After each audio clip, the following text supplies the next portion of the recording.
Hi, this is Sue with Creations by Sue, and today I'm going to do a short video about how to use the camera on your Brother PR1055X. Alright, so let's get started. Here I am at the machine, and I've got the screen coming in pretty close up so you can see it better right now.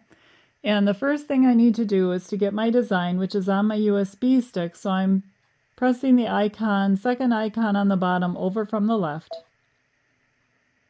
And then this rabbit design, so press that and then press set.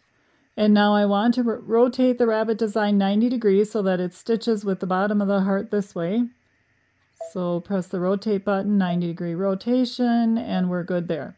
All right, then I press the edit end button, lower right, dark blue button. And now I want to be able to see the back, or I want to see my towel, which I'll move the camera back here. Now you can see the towel right here.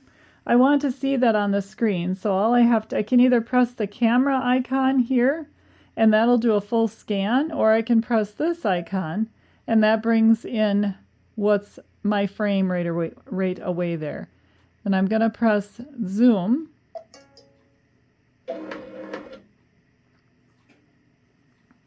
And now I have a real good close-up of my design on my towel. And this pin, or this needle, I do have in here, right down in here. And that's just showing me where the center is, I guess.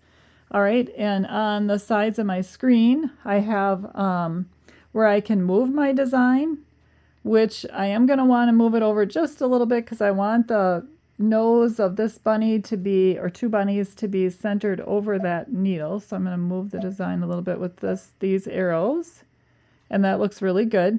And now I'm going to check where it's located on the towel. So I'm going to press this icon on the left, and you should be able to see. I'll move this up a little bit so you can see it really well. So right here on the screen, you can see where my border is. And I want this heart to be it's perfect, really. It's right next to the border. I'm going to move it just a little bit further down.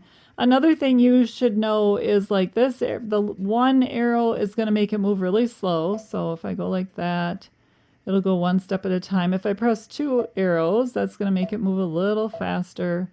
And if I go with three, it's going to move really fast. So you can see how fast that moves. So I'm going to go back to the 2 and move it down just a little bit further. Right about there is pretty perfect, I think. I do like that. I'm going to move it up 1, and that'll be all. All right, and then I can brighten it by pressing this key over here where it's got the 3 with the sun, and yours might say a different number. I can make it brighter. See how it's lightening up?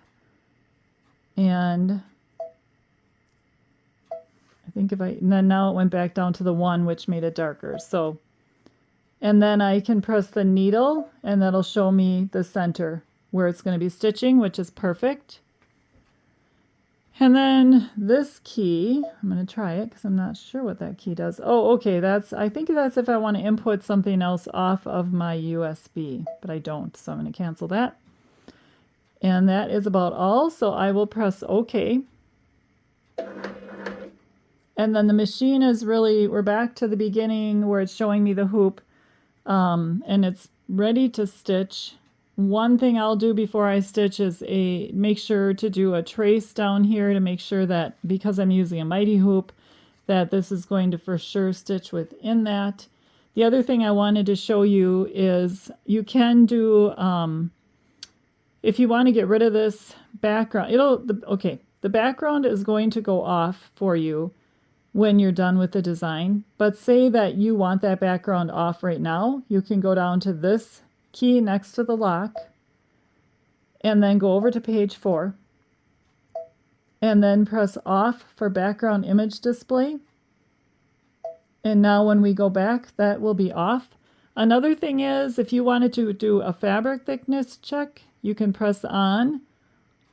I have it off because when you leave that on, anytime you use your camera, it's going to ask you to put a snowman sticker on there to do that thickness check.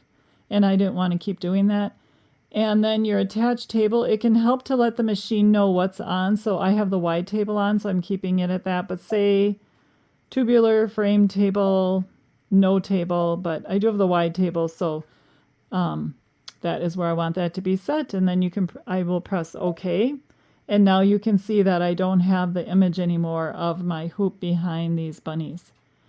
All right, hopefully you have found this video to be helpful today. I would appreciate it if you gave it a thumbs up, and be sure to press the subscribe button to be notified of future videos. Happy stitching! Bye!